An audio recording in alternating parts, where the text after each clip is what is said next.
ஒன்றிய உள்துறை அமைச்சர் அமித்ஷா நேற்று இரவு சென்னைக்கு வந்து தமிழ்நாட்டின் பிரதான எதிர்க்கட்சியான அதிமுகவினுடைய எதிர்க்கட்சித் தலைவர் எடப்பாடி பழனிசாமி அழைத்து பேசி அதிமுக பாஜக கூட்டணி என்று அறிவித்திருக்கிறார்.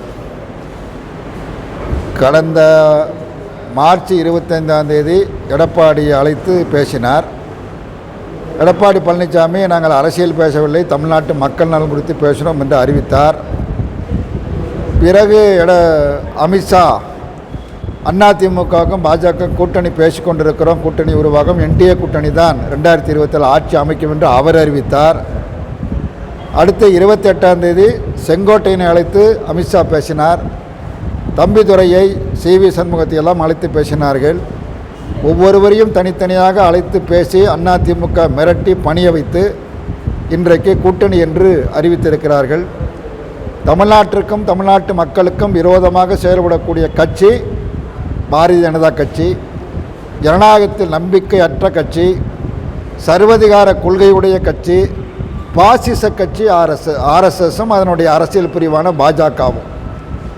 அதோடு அதிமுக கொள்கை அளவில் கூட்டணி சேர முடியாது. ஏன்னா தொகுதி சீரமைப்பில் தொகுதிகளை 39 31 குறைக்க பாஜக திட்டமிட்டு சதி செய்து வருகிறது.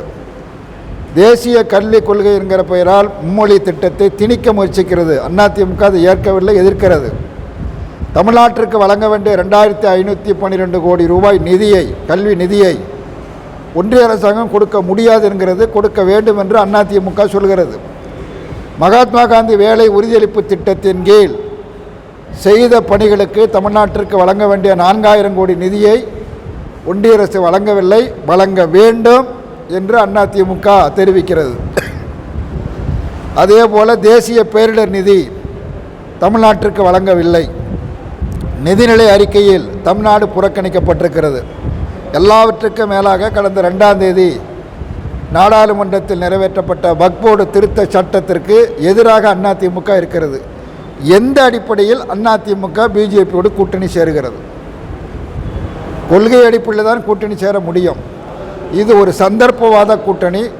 சந்தர்ப்பவாத கூட்டணியை தமிழ்நாட்டு மக்கள் ஏற்க மாட்டார்கள், நிராகரிப்பார்கள், தோற்கடிப்பார்கள்.